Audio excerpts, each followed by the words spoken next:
Il vient de réaliser la plus grosse vente de terrain de l'histoire du Québec. Avec moi, Luc Poirier. Salut, Luc. Bonjour. T'es-tu milliardaire? Bientôt. Hein? Bientôt. Ben non, mais c'est vrai, je me pose la question parce qu'on a fait quelques entrevues ensemble. Ouais. Puis à un moment donné, tu me disais, moi, peut-être qu'un jour, je serai milliardaire.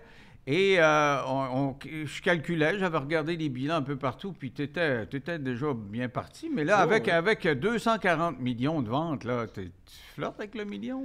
Ben, écoute, ça l'avance, ça l'avance. Je suis pas encore milliardaire, ça va venir, c'est certain. Mais mon but, ça n'a jamais été d'être milliardaire, là. Loin de là, là. Mon but, j'aime les défis dans mes entreprises, dans le développement de terrain et tout ça, mais l'argent vient parce que je réussis bien, qu'est-ce que je fais, là. Mais tu as du pif quand même, parce que On tu as me acheté dit. un énorme terrain, Ouais. puis il fallait le décontaminer. Et donc, il faut que tu sortes de l'argent de ta poche. Là. Tu l'as décontaminé ou Ben, quoi? la Ça marche plupart comment? des terrains que j'achète, ils ont tous des problématiques. Que OK. ça soit la décontamination, que ça soit, mettons, une industrie lourde, par exemple, qu'il faut démolir, ou l'hôpital pour Children que j'ai acheté il y a quelques années. Mhm. Mais ils ont des problématiques. L'hôpital, par exemple, ben, c'était zoné institutionnel. Donc, souvent, dans les villes, passer de zonage institutionnel à résidentiel ou autre, c'est difficile.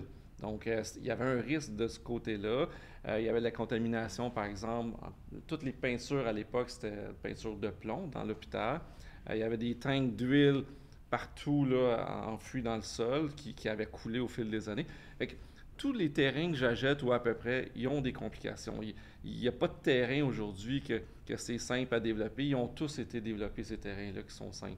Donc, moi, qu'est-ce que j'aime, c'est d'acheter ce genre de terrain-là, compliqué, que les gens ne veulent pas souvent, ou que les grosses corporations n'ont pas, parce qu'ils se font financer par des fonds, comme, mettons, des fonds des employés de l'État ou Mhm. ces choses-là. Ils ne peuvent pas souvent acheter des terrains qui sont contaminés ou qui ont des problématiques, des troubles au niveau environnemental, passif, des passifs. Parce que ça leur prend du rendement rapidement ou... Ben, il y a trop il n'y a pas de certification, parce que quand on achète un terrain, mettons qu'on pense que, comme la briqueterie, c'est un bon exemple. La briqueterie, ça a été mis sur le marché par une grosse compagnie qui s'appelle Owens Corning, qui a des milliards de chiffres d'affaires. Mhm. Puis eux autres, ils l'ont mis, puis ils voulaient le vendre à 10, comme tel quel, sous la jette. On n'avait pas le droit de faire des tests de sol avant l'achat. Fait que là, les rumeurs, selon à qui tu parlais, c'était entre 10 et 100 millions de contamination. Donc, fallait prendre un guess de savoir, bon, on pense qu'il y a 10 millions ou 100 millions. Finalement, j'ai acheté, j'ai fait un prix, j'ai fait un guess, ça a donné 20 millions de contamination après coup. Je l'ai su après coup. Ouais. Ça m'a coûté 1,5 million de faire des test pits qu'on appelle, puis je l'ai su par après. Bon, est-ce que c'est une bonne nouvelle à 20 millions? Aujourd'hui, c'est mon meilleur coût. Tu sais, les gens pensent que OK, là, on parle pas du dernier, là. On parle de ton coup d'avant, là. ouais, c'est ça. Les gens pensent qu'à 240 millions, j'ai fait le coup du siècle, là. Non, non, j'ai d'autres coups du siècle qui s'en viennent, là, dont la briqueterie, là. Ah ouais. OK, donc tu l'as décontaminé puis tu l'as pas vendu encore. Non, en fait, je ne l'ai pas décontaminé parce que tant que je ne sais pas qu'est-ce que je vais mettre dessus, parce qu'on ne décontamine pas si on fait de l'industriel ou du commercial, Ah, OK, pareil OK, que du OK, OK. résidentiel. Ah, OK. Donc, Exact. quand tu auras quelqu'un qui est intéressé, qui lève la main, Et que la ville va me donner un zonage quelconque, puis des autorisations quelconques, la décontamination, on le fait à la fin. mais ça fait beaucoup de si, parce que je me souviens d'un projet, je pense que c'était dans le coin de Boucherville, ou je sais pas quoi, là. Les îles de Boucherville. C'est ça, tu m'avais raconté ça, puis tu n'avais pas d'autorisation. Donc, toi, tu achètes quelque chose, puis ils veulent pas te donner d'autorisation, tu es poigné avec, là. Ça dépenser des dizaines de millions pour ça, tu peux rien Ça, faire avec c'était ça. Là. l'enfer parce qu'avant d'acheter, j'ai rencontré le ministère de l'Environnement qui était tout à fait d'accord au projet. La ville de Longueuil et la ville de Boucherville, tout le monde était d'accord. Tout le monde voulait le projet.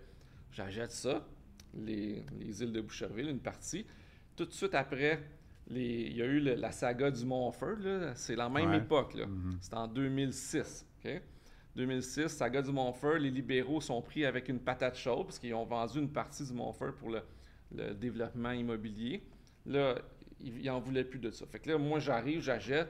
Là, le gouvernement a mis une réserve. Là, les villes se sont mis contre mon projet. Donc, Boucherville et Longueuil. Quand juste quelques mois avant, ils étaient pour le projet, là, puis ils étaient contents qu'il y ait un projet. Là. Fait que souvent, le politique, ça change de bord rapidement, suivant la tendance de la population. Donc, tu es obligé de faire de la politique par en dessous. Ben, aujourd'hui, c'est toujours de la politique. Est-ce qu'il faut que tu arroses le monde, tu donnes des petits bacs chiches, là? Non, ben, Dans ma génération. des enveloppes brunes, ça n'existe plus? Ben, moi, j'ai pas connu ça parce que c'est pas vraiment dans ma génération. Tu sais, moi, je suis dans la nouvelle génération. Des enveloppes brunes, on connaît pas ça. Là. Fait que ouais? Ça n'a jamais été. Ben, moi, j'ai jamais vu ça. Une fois, on me le demandé, c'était la gang de Trois-Rivières, là, la maire, puis les.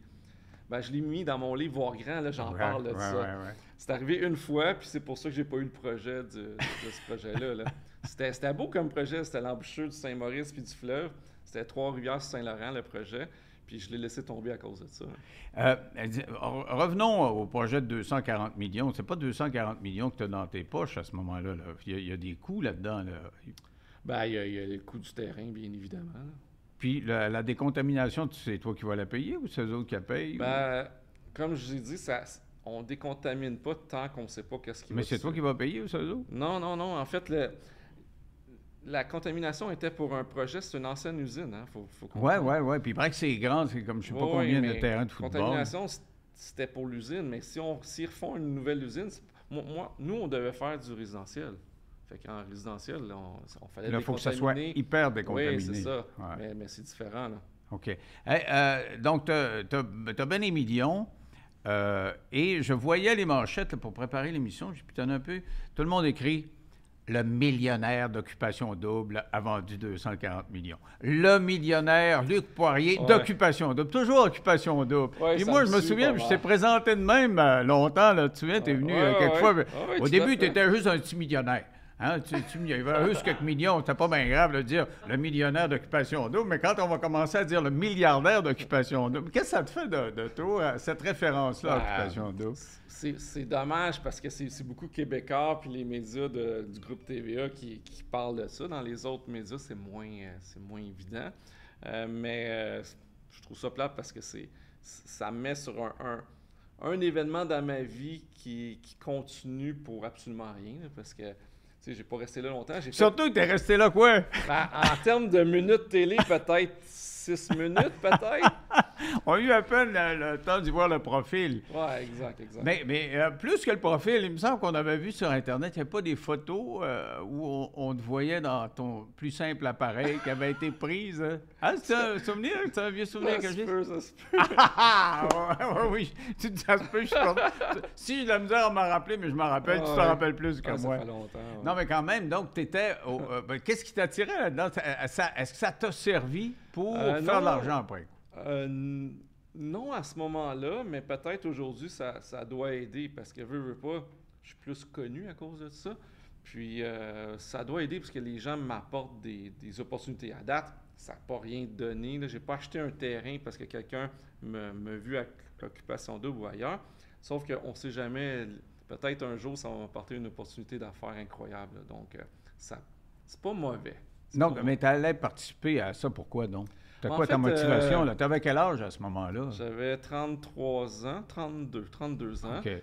Et l'histoire de ma vie, pour ceux qui me connaissent bien, là, je fais tout le temps des affaires flyées dans ma vie personnelle. Oui, parce que je te suis. Moi, je n'étais pas très Instagram. Tu es un des premiers que j'ai suivi, puis j'ai vu ça. Là. Fait que dans ma vie personnelle, je fais tout le temps des affaires flyées. Je suis tout le temps prêt à inventer, réinventer le monde, puis essayer des nouvelles choses.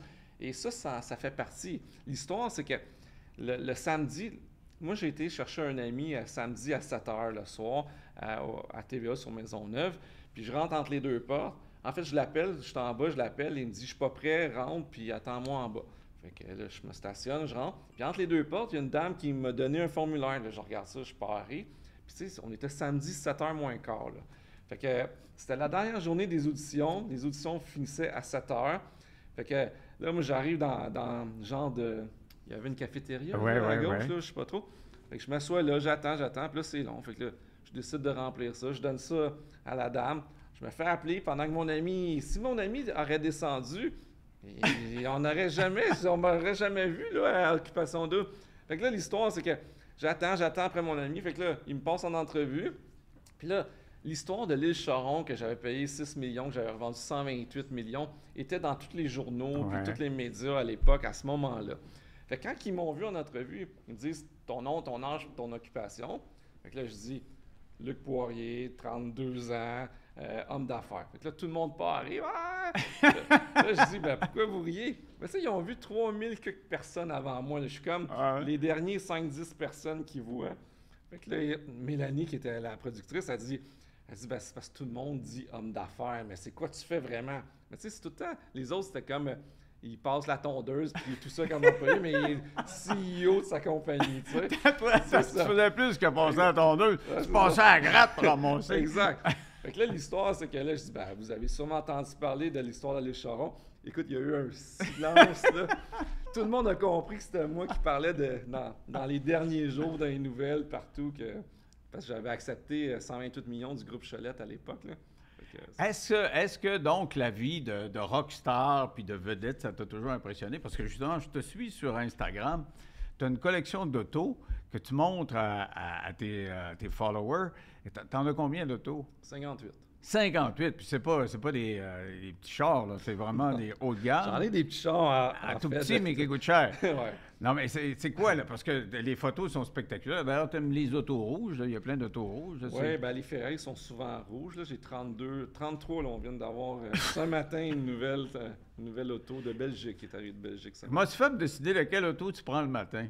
Bon, en fait, ils sont toutes plaquées et assurées. Donc, le matin, je peux prendre n'importe laquelle de mes voitures. Ah ouais? Oh, oui, absolument. Puis, malgré tout ça, c'est un peu comme les vêtements. Là, même si on a plein de vêtements, on prend tout le temps les 3, 4, 5 mêmes. Là. Les autos, c'est pareil. Là.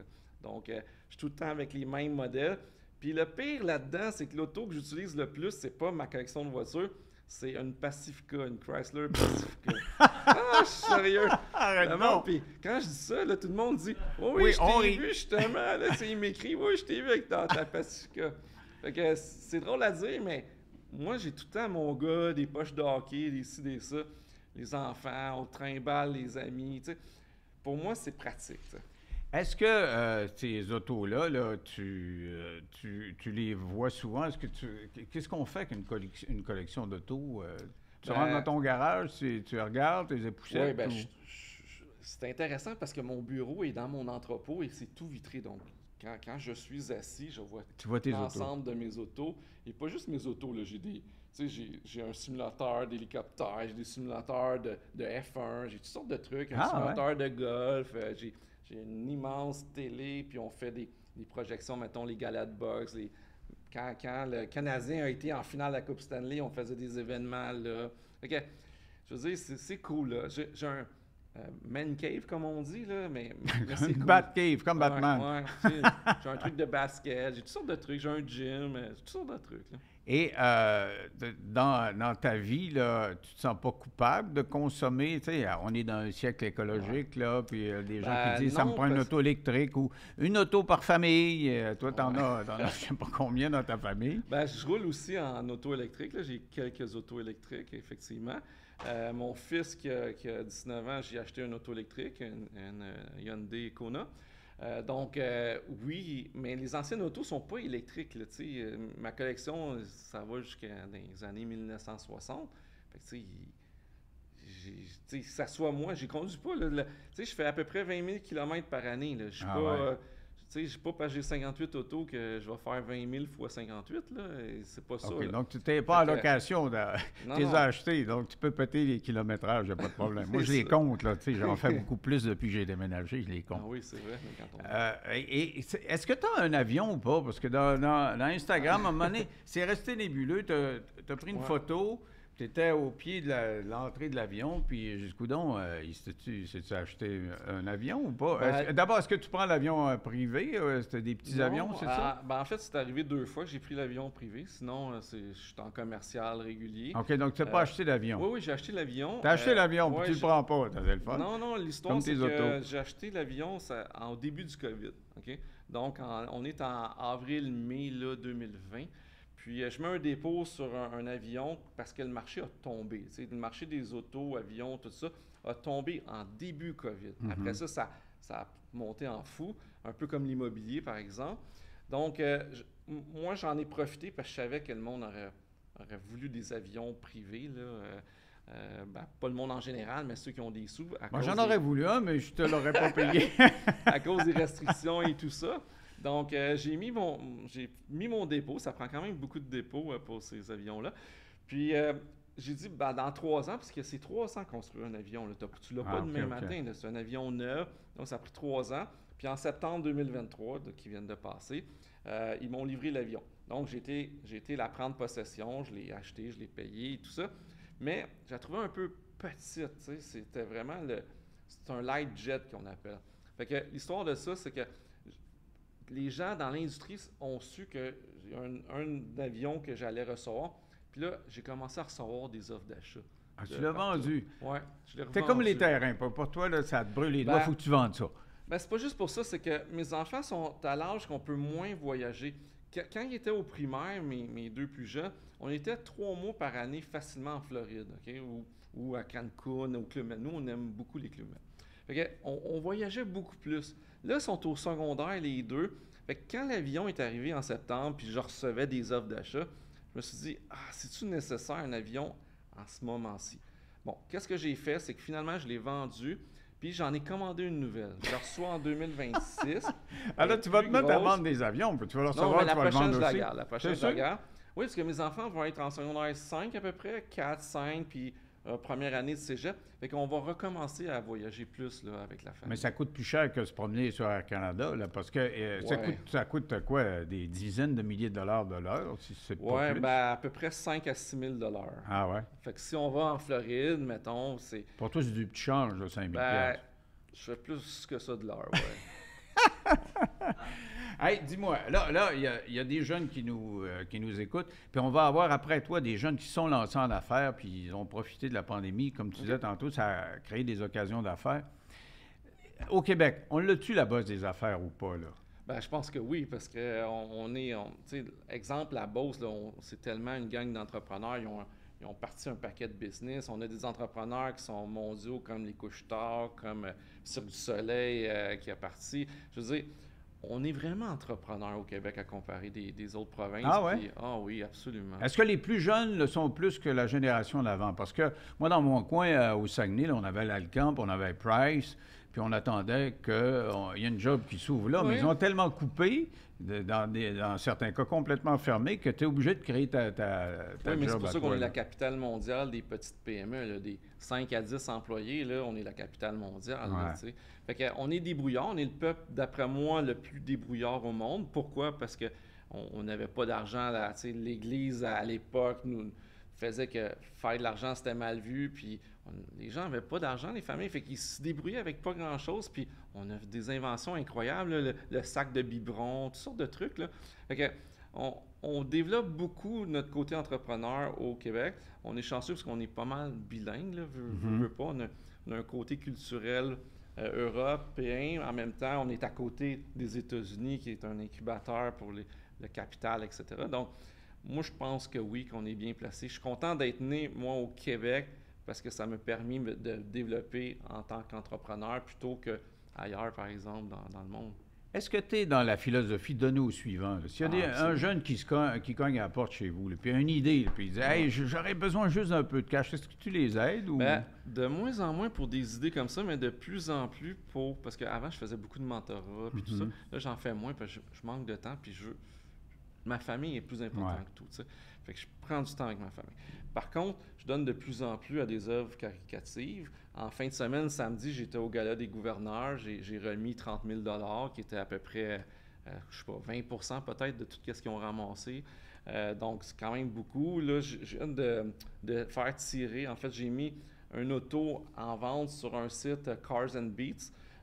Puis elle vient de se vendre hier ou avant-hier, puis l'argent, je la donne à une fondation, la fondation Bruni-Surin. On connaît le coureur. Donc, je redonne beaucoup, plusieurs centaines de milliers de dollars par année depuis longtemps. Puis je me suis rendu compte que plus tu redonnes à la société, plus ça te revient de toutes sortes de façons. Pas juste monétairement, mais de toutes sortes de façons. Fait que moi, depuis plusieurs années, je redonne beaucoup, beaucoup à la société. On parle de culture là, du Québec par rapport à l'argent. Souvent, on dit, les anglophones, eux, ils ont une culture, les riches Oui, anglophones. tout à fait. Ils vont aider leur alma mater. Tu vois Concordia ou je sais pas, Ouais. McGill, qui a des gros dons, des gens qui ont étudié Tout à là-bas. fait. Ici, au Québec, moins. C'est Ben, pas dans notre ADN, on n'est pas habitué. Les riches du Québec donneraient moins à des causes comme ça. premièrement, les riches du Québec, c'est plus récent qu'ils sont riches, là, tu sais, à part Pélado, Québécois, le père, là, je parle, puis quelques gros Les noms, Desmarais. les Desmarais. Il n'y avait pas beaucoup de riches, là. Ça Ouais. commence là, depuis 10 ans là, avec la nouvelle génération. Même Couche-Tard, moi je considère ça comme la nouvelle génération. Mais c'est sûr que les anglophones, on le voit, les universités anglophones ils ont beaucoup, beaucoup de dons, beaucoup plus que les francophones. Mais ça commence. Il faut juste laisser l'histoire faire son cours, puis ça commence. Tu sais, moi, tu vois, j'ai un rendez-vous avec l'HEC pour redonner. Parce que je viens de finir, les gens ne savent pas. En 2020, j'ai fini une maîtrise au HEC. Arrête donc! Oui, c'est ça, les gens Pourquoi, savent pas. pourquoi tu allé j'ai faire une retourné à maîtrise? l'école. Tu sais, normalement, il y a des gens qui vont faire une maîtrise. J'ai un chum qui est allé faire une maîtrise, il était professeur, puis ça allait lui donner 7-8 000 $$ de plus à la fin de Ok. l'année. Mais à tout le quoi monde sert ta maîtrise? Tout le monde me posait la question. Ma femme n'était pas d'accord, puis tout le monde. Mais j'ai adoré. Sérieusement, j'ai adoré. Je me suis remis parce que recommencer comme ma thèse de maîtrise, là, je pense que c'était 160 pages qu'il fallait que j'écrive. Mais tu sais, quand tu n'as pas ça fait 25 ans que tu n'as pas écrit là, un texte, là, Ouais, ouais. hey, c'est difficile. Là, tu sais, un email, c'est assez court. Hein? Mais 25 ans que tu n'as pas écrit un texte là, d'université, là, Ouais. calibre université, hey, c'est pas évident. Fait que je me suis remis là-dedans, puis tout ça, puis pour vrai, j'ai adoré. Mais c'est un peu ce que je disais au début. J'aime des expériences de vie différentes. Fait que quand j'ai vu ça passer dans mes réseaux sociaux, c'était un exécutif MBA, là, je dis, je m'inscris. Là, tout le monde disait, voyons, t'as pas besoin de ça. Puis effectivement, je fais pas plus d'argent ou j'ai pas une meilleure vie maintenant à cause de ça. Sauf que j'ai adoré. Pour vrai, là, je le referai demain matin. D'ailleurs, je les achale pour faire un doctorat parce que Arrête les donc, exécutifs toi. MBA n'ont pas de doctorat. Puis je leur ai demandé. Fait que, Ah, ouais. si tu mentionnes, peut-être qu'ils vont créer la je, chaire leur, pour je en leur ai- faire. je leur ai demandé. Je leur ai demandé. Et comment tu vois, actuellement, tout le monde tire le diable par la queue avec l'inflation et puis, tu sais, on n'a pas besoin de décrire ce qui se passe, Ouais. c'est compliqué. On va-tu s'en sortir? Parce que, tu sais, tu as ton expérience de développeur, tu as ton argent à toi, mais tu vis dans plus qu'un microcosme, dans une société comme le Québec. Vois-tu Ben, vois-tu on un s'en peu sort. de lueur au bout du tunnel Ouais, pour nous ouais, autres? ouais, là? ouais. On s'en sort toujours. Là. La bonne nouvelle, c'est que c'est la première fois dans l'histoire qu'on se dirige vers une récession en plein emploi. Taux de chômage 4,9 %. Normalement, une récession, on est à 18 % de taux de chômage. On n'est pas à 4,9 %. C'est jamais arrivé dans l'histoire. L'inflation est causée par quoi? Parce qu'il y a eu la guerre en Ukraine, que les chaînes d'approvisionnement ont été chamboulées, la COVID. Mais l'autre raison, c'est que les gouvernements québécois et canadiens et ailleurs, ils ont trop remis d'argent dans le marché. Fait que, tu sais, mes amis là, qui sont entrepreneurs, 99 % ont fait plus d'argent pendant la COVID que jamais. Ah là. ouais? Mais oui. Même les restaurants, là, la plupart se sont virés vers les take-out, puis la plupart ont fait plus d'argent qu'avant. Là. À part les restaurants de luxe comme par exemple l'Européa ou le Toki, qu'il fallait que tu te déplaces réellement pour vivre l'expérience. Mais la plupart des gens, moi j'ai des restaurants de sushi là, dans mon coin, ils ne voulaient pas que ça revienne comme avant, là, avec ouais. des salles que les gens viennent en salle pour Pourtant, manger. pendant la pandémie, moi, je faisais des entrevues. Les restaurateurs, c'était ceux-là qui pleuraient le plus. Je faisais des entrevues Ben avec eux non, autres. ils Écoute, une recevaient fois, les plein larmes d'argent. aux yeux, le gars me dit « On va fermer, ça n'a pas de bon sens. » Puis tu es en train de me dire qu'il faisait de l'argent. Ben, moi, En tout- tout cas, celui-là, il n'en faisait pas. Ben, y a-tu fait du take-out? Y a-tu changé un peu? Non, lui, c'était plutôt à l'intérieur. C'était dans le Bon. Vieux-Montréal, là, tu sais. Quand tu es obligé de te déplacer, il n'en faisait pas d'argent, ça Ouais. c'est sûr. Mais la plupart ont changé. Tu sais, moi j'en connais plein, mettons, les Jack Saloon, ils ont changé ça, ils ont fait du take-out. Tu sais, les salaires étaient subventionnés, les loyers étaient subventionnés. Voyons donc, pas grand monde qui ont perdu de l'argent, là, tu sais, à part ceux qui étaient obligés que les gens étaient obligés de venir sur place. Ça, c'est une autre histoire. Mais l'inflation, ça fait mal. Est-ce que ça fait Ouais. mal aux entrepreneurs aussi? Parce que Oui. moi, quand je vais faire le marché, là, puis je vois, l'autre fois, j'ai acheté pas du cheese whiz, du bois à vin. Puis je le payais, je me rappelle pas des prix, mais c'était pratiquement 2 fois ce que je payais Ah non, avant. c'est Bon, sûr, c'est ça pas fait eux autres mal. qui ont chargé plus nécessairement, c'est le marché qui fait que... Les pots de confiture aux framboises, moi j'adore framboises sans sucre, c'est rendu à 8 $. C'est Ah, un je petit sais, pot, un ça. petit pot. Toi, tu n'as pas de misère avec ça, mais penses-tu qu'on va avoir de la misère longtemps avec l'inflation? Pas longtemps, ça commence à réduire l'inflation, là. Oui, mais pas tant. Mais tu sais, il y a deux variables dans l'inflation, dans le taux d'inflation qui est importante, c'est l'énergie, donc le pétrole, puis le logement. Puis le logement, c'est peut-être 45%. Fait qu'à chaque fois que les taux d'intérêt montent, ça fait monter l'inflation. C'est comme une roue qui tourne, malheureusement. Fait que quand les taux d'intérêt vont commencer à baisser, l'inflation va baisser automatiquement. Mais c'est ça qui est fou, c'est que la Banque canadienne, puis aux États-Unis, partout, ils montent les taux d'intérêt pour se faire diminuer l'inflation. Puis tu es en train de me dire que le fait qu'emprunter de l'argent à des taux supérieurs, c'est... l'indice de l'inflation, je pense que c'est 45%, Exactement. C'est le logement. Fait que automatiquement, c'est une roue qui tourne. C'est comme le chien qui court après sa queue, là. Puis le Québec, là-dedans, tu nous vois comment, là? Le Québec, ça va bien. On va-tu être riche? On va-tu... Sérieusement, moi, ça fait 25 ans que je dis aux gens, arrêtez de stresser, là. Le Québec est très diversifié comparativement à d'autres économies comme l'Alberta, par exemple. Tu sais, l'Alberta, là, en 2001-2008, ils ont eu des grosses récessions. Nous, on n'a pas eu de récession en 2001-2008 ici. Tu sais, on ne l'a pas ressenti. Dans l'immobilier, là, ça n'a pas baissé, rien, là. Regarde, le Québec est très, très, très diversifié au niveau de son économie. Puis, on est en plein emploi. À 4,9 de chômage, c'est vraiment bas.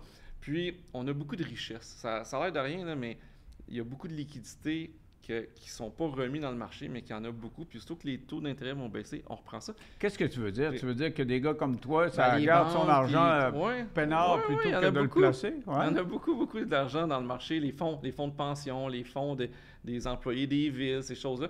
Il y a beaucoup, beaucoup d'argent qui sont disponibles à prêter pour lancer des entreprises. Puis, tu sais, l'immobilier aussi, l'immigration, il ne faut pas l'oublier, là. L'immigration, là, c'est à peu près 500 000 nouveaux immigrants à travers le Canada. Nous, on va avoir à peu près 80-100 000 immigrants sûrement à chaque année. Mais à chaque année, la CAQ a annoncé 50 000, peut-être 5 000. Ne crois pas de ces chiffres-là, parce que l'opposition a des doutes aussi là-dessus. Parce qu'ils ne comptent pas ceux qui n'ont pas de statut là-dedans. Exact. Puis les entrepreneurs, il manque tellement d'employés qui vont pousser la CAQ à en avoir plus, là, des immigrants. Donc, moi, je pense que le sweet spot, c'est autour de 100 000 par année. Mais 100 000 par année, c'est 40 000 unités d'habitation. C'est 2,4 à peu près. Fait que l'immobilier va super bien aller. Et ça fait quelques années que En fait, on dit que l'économie va quand l'immobilier va. C'est pas vrai. L'économie va quand les infrastructures vont. Parce que l'immobilier, c'est tout petit par rapport aux infrastructures. Là, on a parlé des dernières années. Le pont Champlain, 5 milliards. On a parlé du REM, une couple de milliards, je pense que c'est 7 milliards, 10 milliards, je ne me souviens pas. On a les méga hôpitaux. Tu sais, ça n'arrête pas. Les gouvernements injectent beaucoup, beaucoup d'argent dans l'économie et ils vont continuer à le faire. Fait que je vois pas que ça peut aller mal au Québec à cause de toutes ces variables-là. Tu parlais de la CAQ. François Legault, il passe son temps à nous dire qu'il est un homme d'affaires, que lui, les affaires, il connaît ça, il s'est mis millionnaire avec Air Transat, puis c'était sa crédibilité quand il a été élu. Puis l'opposition dit, bon, ben c'est peut-être pas si fort que ça. Moi, je trouve bien paternaliste, M. Legault. Des fois, je trouve que c'est ça, il nous prend pour des enfants, puis il veut un peu nous remplir. Comment tu vois ça, toi? Est-ce qu'on on a un gouvernement qui est si économique que ça? Ben, oui et non. Ça serait 1000 fois pire avec le PQ et le Québec solidaire, ça, je peux vous le dire. Ah ben c'est sûr, Québec solidaire, t'en aurais payé de l'impôt. Parce que les riches là, qui gagnent 100 000 un gars comme toi, 100 000 t'aurais payé bien de l'impôt. Ben moi, je vous dis, si Québec solidaire rentre un jour ici, puis je l'ai déjà dit à plusieurs reprises, moi, je suis plus au Québec. Arrête donc, toi. Non, je suis plus au Québec. Tu vas faire un Gérard Depardieu de toi-même, qui a quitté la France parce qu'il voulait pas payer d'impôt. C'est pas une question d'impôt, c'est une question du climat social qui serait... Il n'y a plus rien qui avancerait, là, tu sais. Fait que... Il n'y a plus rien qui avancerait dans quel sens? Pour un paquet de raisons, mais devenir trop socialiste, je me verrais pas dans une province trop socialiste, là. J'irai en Ontario, j'irai ailleurs. Le PQ, on les a vus dans le passé. Pauline Marois voulait instaurer l'impôt à 75 %. Elle a été battue. Je veux dire, tu peux pas faire de l'impôt à 75 %, là. Les gens vont quitter, tu sais. Je veux dire, les gens comme nous, là, c'est pour ça qu'il faut vraiment que la population du Québec arrête de pisser sur les gens qui font de l'argent parce que c'est grâce à... Tu sais, quand même, vous pensez d'impôts, je vais payer cette année 50-60 millions facile d'impôts cette année. Mais c'est grâce à des gens comme moi qui fait qu'il y a des hôpitaux, qu'il y a de l'enseignement, tout ça. Si tout le monde gagnait le salaire moyen qui est 53 000 au Québec, là, si tout le monde gagnait ça, premièrement, il n'y aurait plus de fondation. Fondation n'existerait plus, puisque quand tu gagnes 53 000, il t'en reste plus bien à la fin, puis tu ne peux pas donner des dons à des fondations. Puis ces gens-là ne paieraient pas assez d'impôts pour faire vivre tous nos États. Donc les hôpitaux, les CLSC, l'enseignement, les cégeps, tout. Fait que, tu sais, il faut arrêter de chialer contre les riches parce que c'est grâce à des riches. Mais quand tu chiales contre les riches, ils chialent contre toi. Ça, c'est correct. Mais quand tu chiales contre moi, j'ai ça, là. Tu sais, ben, quand il incorpore. Écoute, un couple de professeurs là, pour Québec solidaire, c'est des ultra-riches. Si t'es au top de chat, tu gagnes 80 000. Ça fait que tu gagnes 160 000. Là, ils ont un chalet. Puis ils ont une maison, puis 2 autos, là. C'est des riches pour Québec solidaire. Ça, c'était fou. D'ailleurs, je pense qu'ils ont perdu leurs élections parce qu'ils pensaient avoir beaucoup plus de députés à cause de ça. Parce que n'importe quel gnochon dit, à un moment donné, moi, peut-être que le professeur qui a 10 ans d'ancienneté, ben quand j'en aurai 20, je gagnerai 80, puis ma femme aussi, on va avoir 160 000, puis on va être des riches, puis le pire, c'est d'être décrit comme un ennemi. Oui, c'est vrai. Hein? Toi l'ultra-riche, parce que t'es quand même un ultra-riche, là. Est-ce que des fois, tu te sens traité... un anathème, là, que les gens te regardent de haut, je sais pas quoi. Peut-être, mais à l'intérieur de moi, ceux qui me connaissent vraiment, ils me trouvent tous que je suis hyper simple, puis ça va rester. C'est pas à cause que j'ai fait une transaction dernièrement que je vais changer. On se connaît depuis assez longtemps. Là, je pense que tu peux en témoigner. En fait, même à l'histoire d'Occupation Double, là, il y a des gens que j'ai revus par après, là, puis ils m'ont dit que j'étais la personne la plus simple des gars qui ont eu... Moi, c'était la 8e année, Occupation Double. Puis je l'ai vu comme 2-3 ans après. Il dit, t'as été la personne la plus simple de tous les gars qu'on a reçus à Occupation Double. Je me souviens, moi, j'ai acheté un condo, là, un pied-à-terre à Montréal, là, au moment où j'avais bien de brou dans le toupet. J'avais 2 émissions à Montréal.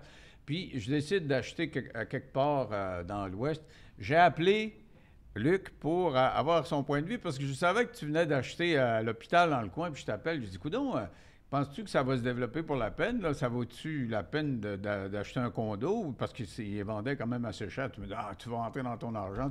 Et puis, tu as fait raison. Quelques années après, quand je l'ai vendu, j'ai fait un bon profit. Moi, je suis pas si fou que ça. Hein? Ah ouais, t'es pas si fou. Mais t'es sympathique aussi. Je t'ai appelé, tu aurais pu dire, écoute, j'ai pas le temps de choses. Merci beaucoup, bonsoir. Je réponds à tout le monde. Ceux qui m'écrivent, 100% des gens, je leur réponds, puis tout. Fait que c'est pas tout le monde qui fait ça, là. T'sais, je dors pas beaucoup. En fait, qu'est-ce qui m'aide, c'est que de 10h à 1h du matin, je réponds aux gens. Et là, on a parlé de comment tu peux être vu par le peuple. Comment tu es vu par les autres les grosses poches du Québec? Là? Est-ce que l'Occupation Double, ça peut peut-être te donner des lettres de noblesse au niveau du peuple, mais pour, je sais pas, moi, les démarrais, ces gens-là, est-ce que tu es un parvenu? Ou... Ouais, non, t'as raison. Là, je suis un peu mal vu parce que je fais toutes mes affaires en dehors de leur ligue. Donc, je suis jamais dans les chambres de commerce, je suis jamais dans les événements mondains. Tu sais, à l'extérieur de ça, moi, je préfère le soir rester avec ma famille, tranquille. Puis, je suis pas jet set, tu sais. Fait que c'est sûr que je suis hors de ce réseau-là, mais moi, ça fait mon affaire, tu sais. D'autres fois, j'ai écouté un commentateur en marchant, j'avais mes écouteurs, puis j'ai un blog économique, puis un des commentateurs dit « Ah ouais, c'est une grosse transaction qui vient d'être faite. » Là, l'autre répond « Oui, Luc Poirier. » Oui, souvent, c'est ça. C'est à cause d'Occupation Double. Tu sais, fait qu'il y a des bons et des mauvais côtés. Oui, mais t'as probablement beaucoup plus d'argent que ben de ces... peut-être pas les démarrais, là, mais que les autres. Oui, c'est sûr, mais c'est la perception. C'est parce que je me mêle pas avec ces gens-là. Tu sais, j'ai pas d'amis, moi, qui sont dans le Fortune 500, puis que je me tiens pas. Moi, j'ai mes amis qui travaillent à STM comme électricien. C'est ça, mes amis, là. C'est pas... tu sais, fait que je suis pas dans ce monde-là. Fait que pour eux, je suis comme un outsider. Fait que c'est facile de critiquer quand ils me connaissent pas, tu sais. Mais une fois, souvent, ça arrive, là, les gens, ils critiquent contre moi, puis une fois qu'ils me connaissent, « Ah, mais je te pensais pas de même. » Mais oui, mais pourquoi tu pensais le contraire? Ouais, c'est toujours l'image. Tu sais, c'est ça. Oui, bien, comme le monde, quand ils me connaissent, « Ah, c'est... Pourtant, t'as pas la femme Fontaine, là? » Ben oui, j'ai passé ma vie avec des femmes Fontaine. Non, mais c'est vrai, c'est très réducteur à un moment donné. Tu sais, tu dis, oui, des minutes, j'ai fait 10 000 entrevues, tu me parles d'autres la même, t'en as-tu regardé d'autres? Mais comment tu vois l'avenir pour toi, là? Parce que toi, tu dis, moi, je suis resté simple, tu as des enfants. Souvent, les gens qui sont riches, les nouveaux riches, ils vont dire, ah, moi, j'ai pas eu les meilleures écoles, je vais donner les meilleures écoles à mes enfants. Puis tu disais tantôt, voyager en avion, on va faire le tour du monde. Puis ça devient, eux, des gens de la gang qui t'acceptent pas actuellement. Ça se peut, mais on essaie de les élever le mieux qu'on peut en les gardant enceintes. Puis des fois, on arrive, exemple, au Dollarama. Mes enfants adorent aller au Dollarama. Puis on est au Dollarama, puis je veux dire, on les fait choisir juste un truc, là. Puis des fois, on passe là une demi-heure parce qu'ils savent pas, ils ont 3-4 choses, puis ils savent pas quoi prendre. Mais tu sais, ça serait facile de dire, regarde, ça coûte 3-4 piastres, 5 piastres, ça amène tout. Mais non, il faut qu'on leur montre qu'ils peuvent pas tout avoir. Puis tu sais, mon fils que j'ai acheté un auto, là, mais j'ai pris la moins chère, là, une Hyundai Kona, c'est la moins chère. Là. J'ai pas acheté la plus chère des Hyundai ou une Mercedes ou une Porsche, là. Faut qu'il commence, faut qu'il apprenne c'est quoi la valeur de l'argent. Tu sais, je fais payer des trucs à mon jeune de 19 ans. Il y a plein de choses qu'il paye par lui-même. Je veux qu'il apprenne. Je veux que, tu sais, des fois, je l'appelle, amène pour ta sœur un Subway, mais je le fais payer, je le rembourse pas, parce qu'il faut qu'il apprenne à partager avec la famille. Fait que, on fait de notre mieux, mais c'est sûr qu'ils vont vivre dans un monde que moi, j'ai pas vécu. Tu sais, moi, j'avais de la misère les fins de mois à manger. Tu sais, ma mère allait chercher du ballonné, puis tu sais, le gros truc, puis elle mettait ça dans le poire. C'est ça, du spaghetti. Moi, mon régime, c'était du spaghetti ballonné. On n'avait pas de steak de filet mignon, là, ça n'existait pas. Là. Fait que, le monde évolue, on essaie de faire notre mieux, on ne sera jamais parfait comme parents, mais... Qu'est-ce que tu penses de Mark Zuckerberg là, qui dit moi, je ne donnerai pas une scène à mes enfants comme héritage? Tu sais, il vaut, je ne sais pas combien, 200-300 milliards. C'est la nouvelle tendance des archi-riches. Puis il dit, bon, ben moi, je ne donnerai rien. Mais tu sais, il y en a qui disent, je vais donner 3% de ma fortune. Ouais, mais tu vaux 200 milliards, 3%, c'est quand même 60 millions. Ah, mais il y en a qui disent zéro. Zéro. Mais c'est vrai que si tu laisses 50-60 millions, il n'est pas dans la misère, tu peux y laisser ça. Mais toi, est-ce que tu raisonnes comme ça? Je ne vais pas tout donner à mes enfants? Non, ma philosophie est complètement différente de tout le monde. C'est que moi, je prends des énormes assurances-vie sur ma vie. Et quand je vais décéder, en fait, ma philosophie, c'est life to the full. Donc, c'est vraiment... Pendant ma vie, à moi, je vais faire des expériences de vie, pas juste des voitures que je vais acheter, mais des expériences de vie qui vont coûter cher, que je vais dépenser, comme le jet, comme aller, mettons, manger. Nous, on adore, moi et ma femme, manger dans les plus grands restaurants au monde. Fait que, avec le jet, on va peut-être juste aller manger, mettons, à Paris, aller-retour, exemple, pour manger. Ah, fait que... le fantasme. Si tu as besoin d'un couple pour t'accompagner, tu nous appelles, on va y aller avec toi. On va s'en reparler. Mais c'est ces expériences de vie-là qui sont importantes pour moi. Les gens qui me connaissent, là, je suis aucunement matérialiste. Je prête mes voitures souvent. J'ai deux gars qui s'occupent de mes voitures, mes bébés. Puis des fois, ils sortent avec une auto de 3 millions parce qu'il faut rouler toutes les voitures au moins une fois de temps en temps. Puis tout le monde me dit, voyons, ils ont 20 ans, là, tu trouves pas que c'est dangereux? Non, je suis pas. C'est juste de la tôle. Pour moi, c'est un investissement, mais c'est juste de la tôle. C'est pas important. Fait que les expériences de vie, pour moi, la liberté, ça, c'est plus important. Et tu veux donner ça à tes enfants, dire je vais te donner assez d'argent pour que tu puisses te payer ça? En fait, l'histoire, c'est que moi, de mon vivant, je veux dépenser ce que j'ai. La plupart des anciens... Si tu me dis que tu n'étais pas loin d'être milliardaire, tu serais fort de faire dépenser 1 milliard, j'aurais de la misère, Oui, mais ma philosophie de vie a commencé il y a 20 ans, quand j'avais pas autant d'argent. Là, ça... Tu veux pas, ça change, mais ça a toujours été ça, ma philosophie. Ma liberté, c'est plus important. J'ai jamais été un entrepreneur pour faire de l'argent. J'ai été un entrepreneur pour choisir mon horaire, faire ce que je veux. C'était ça, la base. Bon, là, j'ai fait de l'argent. Quand j'ai commencé à faire de l'argent, j'ai pris des assurances-vie. Puis la raison, c'est que je voulais que quand je vais décéder, que les assurances-vie donnent à ma génération future l'argent qu'ils ont besoin pour les impôts également, là, pour payer les impôts au décès. Mais de mon vivant, moi, je ne veux pas faire comme l'ancienne génération avant moi. Ils travaillaient fort pour ramasser des sous pour les héritiers. Mais moi, je veux rien savoir de ça. Moi, je veux m'amuser, profiter de la vie. S'il en reste. S'il en reste, tant mieux. Sinon, c'est pas grave. Les assurances-vie que je prends, j'en ai beaucoup. Là. J'ai 300 millions d'assurances-vie. C'est beaucoup. Là. 300 millions? Oui. Parce que ça te coûte combien par mois? Ça me coûte presque 1 million par mois. Là. Aïe aïe! Ouais, c'est 1 million. 700 000 par mois. Mais as-tu peur de la mort? Non, j'ai peur des impôts à ma mort. Pour pas laisser des troubles à mes héritiers, à mes enfants. Ah ouais. Ben oui, parce que j'ai beaucoup d'actifs. Quand je vais décéder, il y a l'impôt là, au décès. Fait qu'il y a une problématique, là. Pour garder ça, tu dis, ils pourront, pour garder mes actifs à moi, payer leur impôt avec les 300 millions qu'ils ont d'assurance.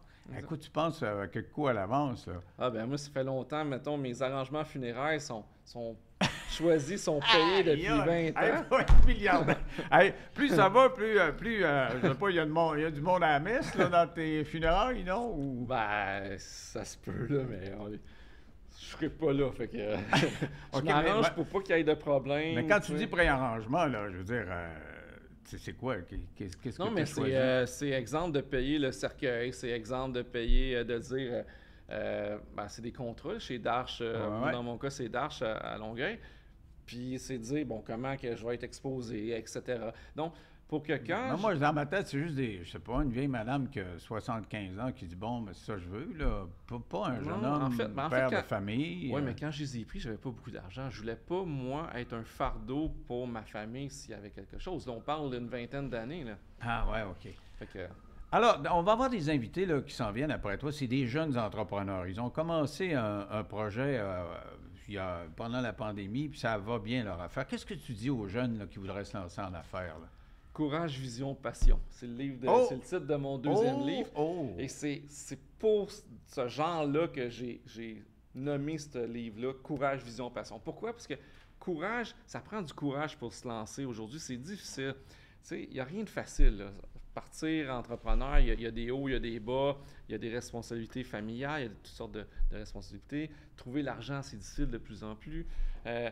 La vision, c'est de faire différent des autres. Si tout le monde fait pareil, il y a moins de chances de succès. Donc, c'est de voir qu'est-ce que les autres font, pas voir les besoins. En fait, les gens qui partent d'une compagnie, c'est souvent pour répondre à un besoin. En fait, il faut que tu répondes à un besoin, sinon on ne part pas de ta compagnie, ça fonctionnera.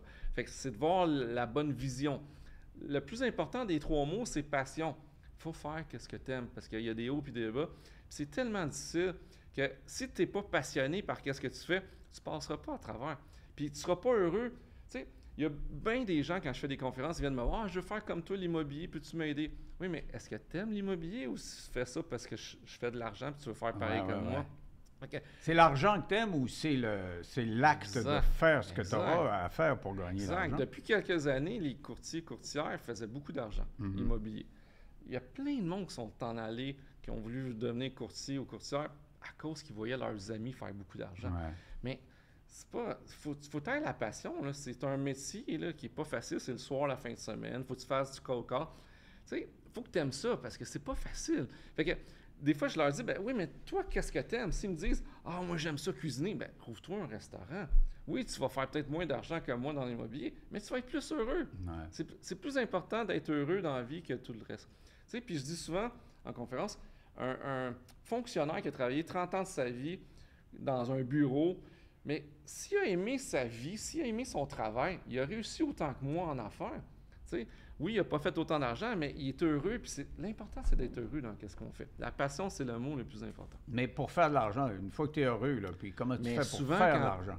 Souvent, quand tu as tout ça, tu as la passion, l'argent vient parce que tu as réussi, tu ne travailles pas pour l'argent. L'argent vient parce que tu fais une belle job, tu es soucieux de tes clients, par exemple, et l'argent vient. Mais il faut taire les 3 mots, il faut taire la vision.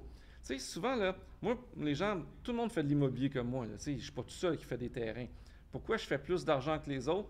Parce que j'ai une meilleure vision que les autres. C'est pas compliqué. Mais tu as du guts aussi, parce que on n'a pas fait le récapitulatif de ta carrière, parce que on l'avait fait une fois, là, et tu as fait des choses très audacieuses. Ouais. Des fois, tu t'es pété la gueule un peu aussi. Là, dans l'immobilier, je ne me suis pas pété la gueule, mais dans des autres commerces, ça m'est arrivé, ouais.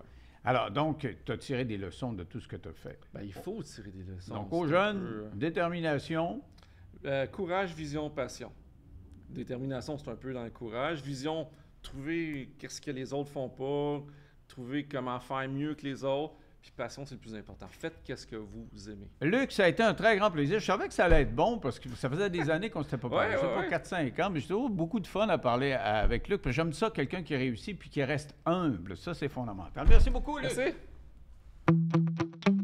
Alors, Luc Poirier nous a dit tantôt que pour les jeunes, il y avait des possibilités au Québec. On va en parler avec deux qui tirent leur épingle du jeu. Maxime Rondeau et Alexis Roy-Godin qui ont lancé une entreprise il n'y a pas longtemps, les gars de terrain. Et il paraît que ça marche au fond. Salut vous deux. Yes, sir. Alors, c'est quoi votre entreprise?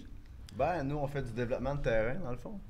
Du développement de terrain. C'est Ouais, quoi ça? Exactement. Ben, on achète des montagnes, on fait des rues, on fait du lotissement, on crée des milieux de vie. C'est pas mal ça qu'on fait de ce temps-ci. Ce qui est intéressant dans votre affaire, c'est que vous avez axé votre marketing sur la nature. Les gens sont attirés par la nature. Vous êtes, vous êtes dans le Nord, c'est ça? Oui, dans la Naudière principalement. En fait, tous nos projets sont actuellement dans la Naudière. Ouais. Alors, c'est les jeunes qui sont intéressés par la nature ou c'est les plus vieux comme moi qui disent, bon, on va aller... J'aurais tendance à dire que c'est un mélange des deux parce que durant la pandémie, comme on le sait, il y a eu un grand déplacement de la population vers les régions où est-ce que c'était peut-être moins cher à cause des coûts qui étaient enflammés, mais aussi parce que les gens ont commencé à pouvoir travailler de chez eux à cause du virus, à cause des règlements qu'il y avait en ville dans les bureaux. Fait que finalement, il y a une demande qui a été créée à cause de ça. Fait que nous, on a vu ça aller, puis on a acheté justement des montagnes. Puis c'est en le faisant qu'on a fini par l'assumer qu'on le faisait, parce qu'au début, quand on en parlait, c'était comme impressionnant de dire à des amis ou à des parents qu'on achetait des montagnes. C'est ça qu'on a fait. Oui, dit de même, ça fait bizarre, tu sais. Aller me magasiner une montagne au centre d'achat, où tu sais que tu achètes ça, une montagne? Comment tu magasines ça? Ah, ben, il y a un Fernand quelque part qui a ça depuis je sais pas combien d'années. Ça, c'est le volet Alexis, c'est le chasseur de montagne. C'est la prospection. Finalement, moi, j'avais lu, c'est drôle qu'on parle de Luc parce que j'avais lu son livre, puis j'ai été inspiré par ça. Ça fait peut-être 5-6 ans que j'ai lu son livre. Ouais. J'étais à Cuba quand j'ai lu son livre, puis j'étais avec toi justement, puis j'avais trouvé ça tellement intéressant, toutes les possibilités qu'il y avait dans l'immobilier, mais quand tu faisais de la prospection toi-même. Fait que finalement, j'ai commencé à faire du porte-à-porte, j'ai commencé à rencontrer des gens qui avaient des trucs affichés sur Centris ou sur du Proprio. Puis c'est des gens qui ont un désir de vente pour ceux qui sont sur Centris et du Proprio, mais des gens que tu rencontres qui ne sont pas nécessairement à vendre, mais c'est de cultiver finalement des relations avec eux, puis éventuellement, quand ils sont prêts à vendre, bien, ils t'appellent toi plutôt que quelqu'un d'autre. Fait que finalement, c'est des gens qui m'ont appelé, puis je les ai rencontrés, puis on a finalement fait une entente, puis on a acheté des terres et des terres et des terres. Là tu allais voir, tu voyais pas des maisons à vendre, tu voyais des terres à vendre. Des terres à vendre. Tu allais voir du monde, puis Mais une montagne, là, tu dis, je vais persuader quelqu'un à me vendre. Comment tu fais ton pitch, là? Je vais vous Ça pourrait être la même chose que d'acheter, par exemple, une terre à bois ou un terrain. C'est juste que là, on parle d'une montagne. Mais ce qu'on achète, c'est des montagnes parce que d'acheter une terre qui est plane dans la Naudière, par exemple, ce serait peut-être plus difficile à revendre à la pièce ou peu importe, faire un marketing relatif à ça parce que c'est plane. Fait qu'on voulait se démarquer, on voulait avoir des produits qui sont intéressants. Donc, tu as des vues, c'est des gens qui ont des vues? C'est effectivement des terrains d'autour de 100 000 pieds carrés avec des vues profondes, des vues moins profondes sur les bords de l'eau ou non, dépendamment de ce qu'on a. Mais on a plusieurs produits, plusieurs terrains en fait, parce qu'on a loti finalement chaque projet. Donc, tu prends ta montagne, tu la divises en morceaux, puis tu mets des tuyaux là-dedans, puis tu développes ça. Hein? En fait, comment tu aménages ça? Nous, ce qu'on fait, dans le fond, c'est que c'est sûr que là, il y a plein de zonages, il y a plein de choses à considérer, mais l'environnement, c'est ça. Sauf que principalement, ce qu'on fait, c'est qu'on achète des grandes superficies. Puis nous, pendant la pandémie, on a acheté. On a grimpé ça jusqu'à 50 millions de pieds carrés. Parce que les gens étaient plus vendeurs pendant la pandémie? Ben, le monde était un peu... Tout le monde se demandait. Il y a des gens qui étaient plus frileux que d'autres. Des gens qui disent, bon, OK, c'est le temps de vendre. On a vu toutes sortes de choses là, pendant la pandémie. Puis aussi, c'est qui nos clients? On voyait aussi que les gens... Ils voulaient sortir de la ville, c'est pas juste les chalets ont explosé, on a tous vu ça, le marché du chalet locatif, mais les gens voulaient s'acheter un morceau de terre pour avoir la crise de paix, finalement. C'est ça, moi je voulais la crise de paix, puis je suis parti de Montréal. Hey, on avait acheté, nous autres, un condo sur plan, puis on devait rentrer dedans, la pandémie arrive, puis il est prêt, 1 an après la pandémie, moi je veux pas rester à Montréal, ça m'intéresse pas. On s'est trouvé quelque chose en Estrie à la place, puis on a revendu le condo. On n'a jamais resté une seconde dans le condo, parce que c'est ça la pandémie, ça a comme fait bousculer les habitudes. Ça a fait flipper. En fait, moi je pense que c'était un gros retour aux sources. Ça a shaké beaucoup de monde, puis on dit attends un peu, là, OK, il y a eu toutes sortes de gens dans la pandémie, toutes sortes d'écoles de pensée. Mais s'il y a une chose qui est sûre, c'est que peu importe dans quelle gang tu étais, à la fin, tu voulais aussi avoir une qualité de vie. Ouais. Tu voulais respirer T'es-tu de l'air vacciné, pur. pas vacciné? T'es-tu pour les mesures ou pour les Non, mais pas de tu sais, mesures? Ça te prenait une place pour rester. Ah ouais, quand puis même. tu sais, je veux C'était dire, fou. mettons, on oublie la pandémie 30 secondes, ben, on sait tous que les gens ils font plus attention à qu'est-ce qu'ils mangent. Bon, fait que là, il dit que avoir un jardin serait peut-être une bonne idée. Avoir des poules serait peut-être une bonne idée. Avoir ci, avoir ça. Fait que tu peux pas faire ça à Montréal, tu comprends? Fait que d'avoir un petit morceau de terre, que ce soit pour juste en profiter, que ce soit... Tu sais, on a toutes sortes de clients, là. On a des clients qui veulent acheter la paix. Ils disent, on veut pas d'hydro, on veut se faire des maisons autonomes, on veut être dans le fond du bois. OK, toi, tu construis pas à maison. Tu lui Non, donnes juste le terrain aménagé. Ben, on met nos clients dans Watt, puis on a toutes les équipes qu'il faut, mais nous, on ne contracte OK. pas de maison. OK. Nous, on crée le milieu de vie, on Fait que construit finalement, la rue. on prend une terre, on ouvre une rue, puis on fait du lotissement après ça en cohérence avec ce que c'est permis de faire par rapport au frontage. Mais on n'amène jamais, par contre, l'aqueduc ou encore les égouts parce que chaque terrain sont assez grands pour avoir justement la fosse septique puis le puits artésien. OK. Puis, dans le fond, c'est une école de pensée que nous, on a, que c'est peut-être mieux de boire de l'eau d'un puits que de l'eau d'un aqueduc à cause du chlore et tout ça, mais ce serait d'autres sujets. Mais des fois, on nous pose la question pourquoi on fait des terrains aussi grands que 100 000 pieds carrés ou peut-être même plus, parce qu'il y a des gens qui veulent avoir la maudite paix sur absolument tout. Tu sais, finalement, toutes les choses ont monté, le coût du bois a monté. Fait que finalement, avec 100 000 pieds carrés, ben, tu peux aller chercher ton bois sur ton propre terrain pour chauffer ta propre maison, finalement. Tu sais, fait que c'est des gens qui ont des façons de penser pour être autonomes, mais sur tous les niveaux. C'est pour ça qu'on fait du grand terrain pour que les gens ils puissent avoir la paix dans le fond. Tu sais, parce que quand tu as un voisin, puis tu as juste 10 000 pieds carrés de terrain ou 5 000 pieds carrés de terrain, C'est ça, tu veux, tu dis je suis en campagne, mais tu es à côté de ton terrain, à côté de ton voisin, collé comme en plein cœur de la ville. C'est pas bien. Ben, c'est pas intéressant, là. Non. Tu sais, je veux dire... Mais ça coûte de l'argent, ça, là. Pendant la pandémie, c'est vrai que les gens ont comme sorti leur économie, puis on dit, OK, on achète des maisons. Ils n'ont jamais vendu autant de maisons que ça. Vous avez eu un boom. Vous en avez vendu combien pendant la pandémie? Ah, ben là, en fait... une centaine, peut-être une ben, juste 100. cette année, on en a vendu 70. Exactement, mais c'est parce que, tu sais, quand Aïe, tu... aïe. Mais par rapport à vos concurrents, mettons, là, ça veut dire quoi, ça? On en a pas. T'as mangé la concurrence! Non, mais sans blague, tu sais, on se fait des blagues, là. C'est juste que, tu sais, un promoteur qui fonctionne bien, moi, ça fait 11 ans que je fais ça. Fait que, tu sais, quelqu'un qui vendait 7, 8, 10 terrains par année, tu sais, c'était pas mal ça, le standard. Ouais. C'est sûr que nous, on arrive avec une vision très différente. Ce qu'on promouvoit, dans le fond, c'est pas juste « Hey, achète-toi un terrain ». Tu sais, on leur explique comment on comprend ce créneau-là de l'immobilier, comment on peut tirer notre épingle du jeu en tant que client, parce qu'il ne faut pas oublier qu'Alexis et moi, on a commencé et on a acheté un terrain. On était le client d'un promoteur. Tu sais, c'est comme ça qu'on a commencé. C'est cliché de le répéter, mais c'est justement ça l'histoire. C'est qu'on a commencé avec un seul terrain. Fait que parce qu'on remplit des autobus, plutôt Maxime par contre, mais il y a 20-25 personnes par mois, si c'est pas par 2 semaines, dépendamment de la saison, qu'on amène avec nous en autobus pour leur faire comprendre qu'est-ce qu'on vit, qu'est-ce qu'on fait, mais par où on est passé pour être où est-ce qu'on est Vous là. les cherchez en ville, vous montez dans la montagne, puis vous leur montrez en autobus de quoi ça a l'air. En fait, Exactement. ils se rendent dans le nord, puis parce que là, en ville, on part. Ben, en ça ville, serait c'est relatif. une aventure d'aller chercher quelqu'un à Lachenay puis à Ouais, Brossard. c'est puis- sûr. Fait que, tu sais, ils viennent nous rejoindre à un point de rencontre, on load un autobus, on fait le tour de tous nos projets dans la Naudière, parce que ces 50 millions de pieds carrés-là ont donné naissance à 5 projets dans 4 municipalités différentes. Puis après ça, ben, on leur explique comment nous, on voit les choses. Parce que, tu sais, on connaît tous l'immobilier, là, tu sais, c'est devenu populaire. Tu vas d'un 5 à 7, tout le monde te donne sa carte investisseur immobilier. C'est comme devenu à la mode, là, être un investisseur immobilier, on va se le dire, tu sais.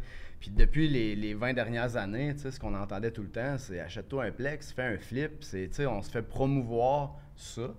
Mais il y a d'autres choses qui, à mes yeux, sont méconnues du grand public, puis le terrain en fait partie. Fait que quand tu arrives, puis là, tu as une nouvelle saveur de « OK, attends, je peux faire de l'argent en immobilier aussi, je peux investir dans un créneau qui est moins connu. » Puis qui dit moins connu, dit plus d'opportunités, selon moi. Tu sais, demain matin, là, puis je fais une petite parenthèse, s'il y a 2000 personnes cette semaine qui sont sorties d'une formation d'immobilier, puis ils courent toutes après la même poule en sortant de là, qu'est-ce que tu penses que ça fait dans le marché? Ça fait plein d'offres multiples, de plein de monde qui sont, la majorité du temps, même pas capables d'acheter, mais ils font des offres, fait que ça vient Mais biaiser. c'est ça que Luc Poirier nous disait tantôt, là. Tu sais, il disait, D'abord, ça prend la passion, manifestement, vous l'avez. Puis il disait, ça te prend quelque chose de particulier, quelque chose que les autres n'ont pas. Là. Donc, votre produit, c'est assez différent. Mais on parle de terrain, c'est sûr, mais qu'est-ce qu'on peut faire sur nos terrains? C'est un autre sujet qui est important. C'est que durant la pandémie aussi, ça a été quelque chose qui a monté en demande parce que les gens pouvaient acheter un terrain, pouvaient construire une maison, puis finalement la louer à court terme, puis faire des revenus à partir de ça. Plutôt que d'avoir un plex, tu avais ton chalet, tu pouvais le louer, faire des sous, mais aussi en profiter personnellement, puis en profiter pour aller peut-être rester là une semaine, travailler, faire une semaine sur 2, puis avoir des rendements de ça aussi. Fait que finalement, c'est ça qu'on offre, c'est du terrain en villégiature, autant pour des gens qui veulent y résider, mais aussi pour des gens qui veulent le louer à court terme. Vrai. Mais non, tout ça, c'était beau pendant la pandémie, mais là, tu disais ça a monté, les ventes, mais là, c'est les taux d'intérêt qui montent. Ça, on a toujours moins solution. marché, votre affaire, non? Ben, on a toujours Denis, solution à tout problème. Avant la fin du podcast, on va te vendre un terrain. Puis, non seulement on va t'en vendre un, mais on va te le financer à partir de 0% d'intérêt. Parce que ce qu'il faut comprendre, c'est que Alexis et moi, ce qu'on a fait dans les dernières années, c'est que oui, on a monté un parc de 50 millions de pieds carrés, mais on l'a fait sans prêteur, sans financement. On est libre de dette sur tous nos projets. Mais comment tu fais? On a commencé à en acheter un. Parce qu'il y a 4 gros créneaux, selon moi, dans le terrain. C'est tu peux être le flipper de terrain, tu peux être le lotisseur de terrain, tu peux être le développeur de terrain ou le collectionneur de terrain. Nous autres, on joue sur les 4 tableaux. Fait qu'au début, on était des flippers parce qu'on a acheté quelque chose, on a fait des profits à chaque pour craquer notre Tu as fait assez de profit pour en prêter à quelqu'un? Ah ben écoute... mais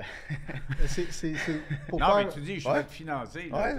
Mais pour faire une histoire courte, dans un sens, parce que c'est quand même 3 ans d'histoire qu'il faudrait raconter, mais pour faire une histoire courte, on a commencé avec un cure-dent, puis on a fini avec une maison. Tu sais, l'histoire qu'on peut déjà avoir entendue au préalable. C'est ce que Luc disait tantôt. Il ne faut pas que tu aies peur parce que tu fais un petit profit au début, tu te fermes les yeux, puis tu dis « Ah, ça marche pas », tu continues, puis on a toujours été all-in, tout le temps. C'est que finalement, tu sais, quand tu te ramasses avec 50 millions de pieds carrés, puis il est payé, puis il est clair de dette, ben c'est que tu peux décider de qu'est-ce que tu vas en faire par après. Puis si tu es créatif, puis tu ouvres des rues, puis tu fais du marketing par rapport à ça, comme on fait un peu aujourd'hui ici avec notre caméraman, puis on fait à toutes les semaines finalement, ben c'est qu'on amène des gens à venir voir qu'est-ce qu'on fait, puis la valeur se crée avec les gens qui viennent participer à nos projets, puis ensemble, on fait des projets finalement. Fait que nous, dans le fond, on prépare la table de jeu, puis avec les gens qui viennent faire des projets sur nos projets, ben on crée de la valeur, puis finalement, la valeur se crée, elle augmente, puis quand elle augmente, ben elle est définitivement plus haute que ce que le prix qu'on a payé. Fait que cette équité-là, ce qu'on fait, c'est qu'on la finance à nos clients, puis c'est avec nos fiscalistes qu'on a développé des méthodes de financement jusqu'à 10 ans. En 3 ans, ça? Oui, en 3 ans. Tu sais, t'achètes ton cure-dent, puis là, tu engages des fiscalistes. Tu passes l'argent monde. En fait, c'est que l'argent qu'on passe, il faut comprendre que c'est des lots qu'on possède. Admettons que... Puis ce qui est pertinent, c'est que nous, notre rôle, c'est d'alléger l'acquisition à notre client. Tu sais, quelqu'un qui arrive, puis il a un projet, il rêve d'en avoir. Tu sais, écoute, il y a toutes sortes de clients qu'on a eu de... Écoute, on n'a pas une niche ici, puis on dit, ah non, ça, c'est nos clients. C'est pas des jeunes, des vieux. C'est tout le monde. Écoute, on a des immigrants, on a des gens qui sont à leur retraite, on a des TQ de 18 ans qui arrivent, qui, hey, les gars, moi, je suis très... Comme nous, quand on était TQ. C'est quoi leur point commun? Ils aiment la nature? C'est quoi le ils veulent se coller à des gens qui savent où ils s'en vont. Ça, c'est ce que je pense. Parce qu'à la fin de la journée, tu sais, mettons, on parle encore d'immobilier. On pourrait aller voir quelqu'un qui a levé une tour à condo, puis c'est sa première. On pourrait aller voir quelqu'un qui c'est sa 20e tour qui grimpe. Bien, comme n'importe qui, si on achète dans un condo dans la 20e tour du gars que tu sais qui va finir, tu as confiance que ton investissement s'en va quelque part. Fait que, tu sais, nous, on fait des rues à chaque année. Puis on partage aussi tout le mouvement qu'on fait, c'est-à-dire qu'à chaque jour, s'il y a une pelle mécanique qui est là, mais il y a des vidéos qui sont prises pour montrer l'évolution puis la croissance, puis elle est réelle. Parce que marketing, vous êtes très marketing. Là, tu parles de vidéo, tu as ton gars qui est venu ici, qui prend des photos, qui nous filme, tu as ta casquette avec vos couleurs, tantôt tu avais une pancarte pour la photo, vous avez le chandail. Puis vous êtes très web là-dessus. C'est que finalement, qu'est-ce qu'on fait? C'est de la business, ça, c'est évident. Mais du marketing, c'est de la business. Fait que c'est d'acheter de l'inventaire, puis c'est d'en revendre, puis c'est d'en collectionner, puis c'est de la développer. Mais à la fin de la journée, quand on prend un terrain puis qu'on le met dans notre inventaire, quand il est payé, on fait ce qu'on veut après avec. Fait qu'on le finance, puis c'est à 0% d'intérêt pour 1 an. Puis après ça, ben, si c'est 500 $ par mois pendant 10 ans, ben, nous, tant qu'on a ramassé plus que qu'est-ce que ça nous a coûté, ben, on peut continuer à avancer puis développer. Écoute, êtes-vous millionnaire, là? Plusieurs fois. Plusieurs fois. Aïe, en 3 ans. Ben, Luc avait raison de dire tantôt, il y a moyen pour les jeunes, il faut que tu trouves ta fiole, il faut que tu trouves ton domaine, puis ça prend de la passion. Manifestement, vous avez la passion. Je pense que c'est ça, que ça prend tout court de la passion. OK, alors moi, je vais me prendre un terrain, mais tu sais, avec une courbe bien dénivelée là, pour la vue, là. Tu dis que tu veux me le vendre avant la fin. On en a des promesses d'achat. T'es sûr, Denis? Là? Ah non, j'en ai déjà plein mes bobettes. Hey, ça m'a fait plaisir. Puis, je trouve ça intéressant d'avoir des jeunes parce que Luc nous dit, la prochaine génération, vous allez voir les Québécois, il y en a qui vont... Lui, il a bien confiance dans les jeunes Québécois, il a bien confiance dans l'économie. C'est pas tout le monde qui a sa confiance dans l'économie québécoise. Il dit que lui, il est sûr qu'on va encore faire notre marque. Il y en a qui disent « Ah, mais non, trop de taxes, ça marche pas. » Puis vous autres, vous êtes la preuve que ça peut marcher quand 100%. Même. Mais je serais curieux de t'entendre répondre à finalement pourquoi on a choisi la Naudière plutôt qu'une autre région. Fait que je sais pas si Max, tu veux l'expliquer, parce que ça, c'est vraiment un des points... Parce que ça c'est un point fondamental. Certainement. Tantôt, tu parlais que tu as acheté un chalet ou une maison en Estrie. Ouais. Mes parents ont une place là que j'avais achetée jadis avec eux. Puis il y a des personnes qui vont préférer l'Outaouais, la Mauricie ou encore les Laurentides. Mais nous, on a choisi cette région-là pour une simple et unique raison. Puis Max peut l'expliquer. En fait, moi, je pense qu'il faut t'investir où ça se passe, pas où ça te tente. T'sais. Parce que si on regarde l'immobilier, c'est basé sur la démographie. Il n'y a personne qui peut challenger cette idée-là. Où est-ce qu'il y a du monde, il y a des opportunités. Puis au Québec, mettons, on est bientôt 9 millions d'humains. Bien, la moitié de ces gens-là habitent dans le Grand Montréal. Si on fait un gros cercle, la moitié de la population est là. Fait que si la moitié de la population est là, quand tu embarques dans ton auto pour aller au chalet où tu vas aller te ressourcer, tu vas rouler 1h30 maximum, sinon ça ne te tente pas. Fait que qu'est-ce qui s'est passé il y a une vingtaine d'années? Ils ont prolongé des accès, comme l'autoroute 15 a été prolongée, l'autoroute 10 a été prolongée. Ça a créé un flux de gens qui étaient « Hey, moi j'ai un chalet, OK, une ligne droite. » On est comme des fourmis, les êtres humains, après tout. Là, t'sais. Puis la Naudière, pendant toutes ces années-là, les gens, ça les intéressait pas. T'sais. Pourquoi? Parce qu'il n'y avait pas d'accès direct. T'sais. Puis c'est sûr qu'avec l'ouverture du pont de la 25, ben clairement, ça a créé une facilité d'accès pour le Grand Montréal. Puis vu que c'est des régions que les gens avaient moins d'intérêt pendant les 20 dernières années parce qu'ils étaient occupés à investir dans le canton de l'Est, Estrie et Laurentides, bien là, le coût de l'opportunité est beaucoup plus intéressant, mais je te déposerai en hélicoptère dans Laurentides ou dans la Naudière, tu ne ferais pas la différence. C'est des montagnes, c'est des points d'eau, tu sais, à moins que tu connaisses. T'sais. Ce que je veux dire, c'est que c'est le même produit à la fin de la journée. C'est la même nature. Exactement. Puis après tous ces éléments-là, ben excitement brings excitement, puis ça a fait en sorte que la Naudière s'est fait connaître. Fait qu'après ça, tout le monde qui sont là-bas profite aussi de ce qui s'est passé, de ce qui se passe depuis 2013, quand le pont de la 25 s'est créé, puis depuis la 25, ça s'est allongé jusqu'à Saint-Esprit. Mais là, je vois déjà les gens dire « Bon, ben je vais arrêter de vouloir acheter en Laurentide, à Magog, en Estrie, ou maintenant dans la Naudière parce qu'il est trop tard. » Fait que là, je vois déjà, les gens penser d'acheter en Mauricie ou encore en Gaspésie.